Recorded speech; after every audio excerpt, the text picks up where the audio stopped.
Gets back in with a shot. Amandrud fights it off and makes the save on the blocker's side. Down the left wing, Marino left circle shot stopped by Taylor. He had Judson beat as he caught him flat-footed. Over in center, Cullen back in right circle, shot stopped by Taylor. Kicked out in the slot. That out, centers it out to the high slot now for Clayson, who shoots, and a glove save by Taylor. And he hangs on for the whistle. Best chance of the night for the Warriors there. Warriors set up, top of the right circle. Back to the right point now for Clayson. Once more for Dubois. He holds and shoots. Save, rebound, blocker side. And somehow Taylor with the glove. An outstanding save on RJ Murphy. Murphy with speed down the left wing side. Driving wide. Cuts back in front. And loose puck in front. Rhymes scores, but they say no. They wave it off emphatically. It looked like for goaltender interference, I'm assuming. Vipers win the second effort now. Judson at the right point sends it off the end boards. Karam's in front and Vernon scores. Josh Prokop off the end wall bounce. Although there are no signals that it was a goal, Prokop took it off the end boards. A fortunate Vernon bounce has made it a 1-0 hockey game in favor of the Vipers. Comes free to the left wing corner. Stapley, right point. Kelly shoots, he scores. Shane Kelly walks off the right point, fires a shot past the screen. Amandrud. Corner, bouncing puck corralled by Balaka, centers it in front, in skates. Todd just pushed it wide. His quick shot off the end boards. Karam's back in front. Seibel with a drive wide of the goal. Amandrud down, and he's able to find it in his pads and hang on. Scrambled off the draw. That was Whistle and his man, but now turned over. Stevenson in on the right side, right circle. Shot stopped by Taylor. Dubois, Stevenson on the right side, drives wide, cuts in, saved by Taylor. Has to hang on to his glove side post to make sure that puck doesn't cross the line. Back for Tilsley, a shot save, rebound loose, Tilsley scores! Kevin Tilsley gets his own rebound and puts it past Ty Taylor. 5:59 to go, second period, and the Warriors are on the board. It's 2-1. Left point shot through traffic. Amandrud finds the black biscuit. Side puck popped to the goal and slid just wide. Wrap around, try blocker's side. It's loose there. Still loose as they dig away for it, and Stapley finds it for Vernon with a shot. He scores! From the left circle, Brett Stapley with the massive humanity in front. Trying to get it back out in front. It's loose, high slot. Todd shoots, and a save by Taylor. Marino got a forearm shiver in the head there.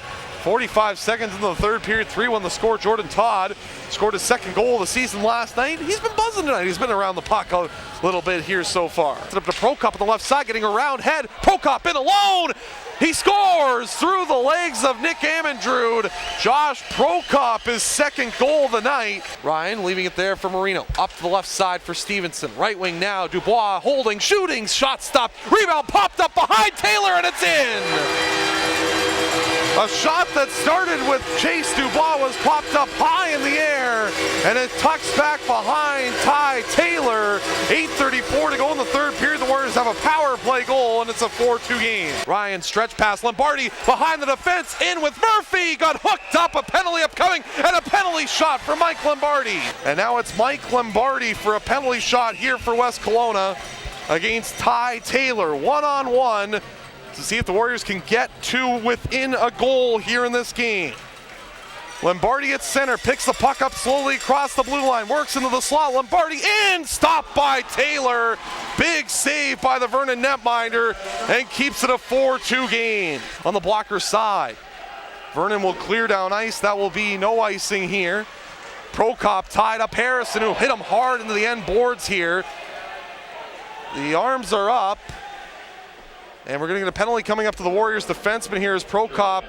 That doesn't look too good for the Viper forward, who's slow to go back to the Viper bench holding his right arm. Just two players heading towards the corner, fighting each other all the way. It was unfortunate. I just don't think it was something that would be... It's unfortunate Prokop got hurt, that's for true. So Harrison's going to exit this game. I'd agree that it was a bit of an awkward play because Harrison was kind of being held by Prokop, and he couldn't really do anything on the play. So they're going to give Harrison a 5-minute penalty. Now back the other way, here comes RJ Murphy. Murphy on the right side, comes in, left wing, shoots, and fired it wide of the goal on the left side. Now the Vipers back the other way. It'll be a 2-on-1. Jutting racing back. Williamson left wing. Mokatari going to the goal. And a great save by Amandrud. My goodness. Got a cross on the left side and made a fantastic save with the left pad. Won by the Vipers. Quick shot save. Rebound comes back out. Lombardi will get that out ahead here for Ryan. 5 seconds to go in the game. Mike Ryan moves to the outside, sends it back in front, looking backdoor for Rhyme, but that's going to wind down the clock, and the final buzzer goes. And the Vernon Vipers come away with a 4-2 victory over the West Kelowna Warriors here at Royal LePage Place. Here's the Warriors assistant coach Shay Naka after a 4-2 loss for the Warriors on home ice against the Vernon Vipers. And Shay, a group or a night that seemed like your team was playing catch up a little bit and could never quite get to the point where they could tie the game. We saw them in the second period down 2-1. Vernon comes back and scores a goal there. Again in the third period as well, where they made it a 3-1 game, and your team clawing back to try and get back into it there. But is that what you saw from behind the bench as well tonight? Yeah, it was one of those situations where I thought we played pretty well, but it just took too many shifts off at important points of the game that resulted in us having to being forced to chase the game. There was real good stretches of hockey where I thought we were playing well and controlling, sections of the game, and then we have 3 or 4 bad shifts in a row. It cost us a goal every time. So against a good team like that, you just can't take any shifts off. They're too deep throughout their lineup from top to bottom to ever take a shift off, and that certainly cost us tonight. When you look at this game as a whole, obviously there's some missed opportunities leading up to the third period, but a 4-2 game, Mike Lombardi gets a penalty shot with about 6 minutes to go. Do you feel like that might have been a turning point for your hockey club? If you could see that puck go in, Dubois just scored the power play goal just before that, maybe get an opportunity to try and get back in the game? Well, I think we had plenty of opportunities to get back in the game or even get in front in certain spots. Obviously, the disallowed goal in the first. RJ had a glorious chance in the first period that he makes a save. I mean, there's so many chances throughout the game where we have opportunities to be in front or get back in the game, and they just seem to constantly slip by. And against a good team like that, if you're chasing the game and aren't able to finish on those opportunities, it's nearly impossible to come back. So when you look at this game at a whole here, what are some of the bright spots that you see from this game? Obviously, one, that the missed opportunities I think will be glaring for this team when it comes to trying to score, but I thought the Warriors did some pretty good things. The penalty kill looked pretty good in stretches as well, trying to give your team an opportunity when down a man. Yeah, our penalty kill was good tonight. Didn't give up much till the end when we were trying to force something, and we got one on the power play tonight, so you win the special teams battle and you still didn't really have much of a chance at the end. It was unfortunate to play it, where we get down for a 5-minute major there. I mean, the play was clearly icing, and it's explained multiple times on a play like that how that is icing, and they don't call it, and results in a 5-minute major on a collision at the end boards. That happens all the time. Where you have a play racing back for the puck, and that happens. So it was unfortunate for us, and then we don't really have a chance in the last couple minutes. So the penalty kill did a good job, almost generating a couple of chances shorthanded at the end. Appreciate your time. Thanks for the Shay. Thanks.